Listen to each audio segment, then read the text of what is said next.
राज्यातील वातावरणात मोठा बदल झाला असून अनेक ठिकाणी वादळी वाऱ्यासह अवकाळी पावसाने जोरदार हजेरी लावली आहे. नमस्कार, मी ज्ञानदा आणि तुम्ही बघायला सुरुवात केली आहे न्यूज 24 महाराष्ट्र वेध महाराष्ट्र. गेल्या काही दिवसांपासून राज्यात तापमानाचा पारा 40 अंशांच्या पुढे गेला होता.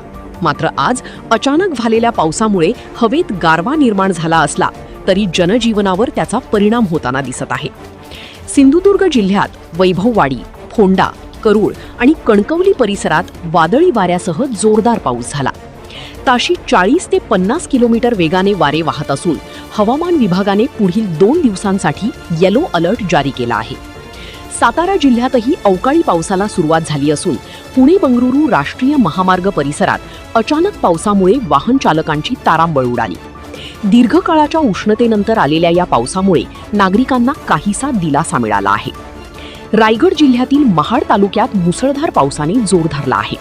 वांगणी परिसरात एका घराचा पत्रा हाय टेन्शन वायरमध्ये अडकल्याची घटना घडली असून नागरिकांमध्ये भीतीचे वातावरण आहे. प्रशासनाकडे तात्काळ कारवाईची मागणी करण्यात येत आहे. नांदेड जिल्ह्यातील माहूर तालुक्यात वादळी वाऱ्यासह गारपीट झाली असून या पावसामुळे उन्हाळी पिकांचे मोठ्या प्रमाणात नुकसान झाले आहे. तीळ, भुईमूग आणि हळद पिकांना फटका बसला आहे. तसेच लग्न सोहळ्यांवरही या हवामानाचा परिणाम झाला आहे.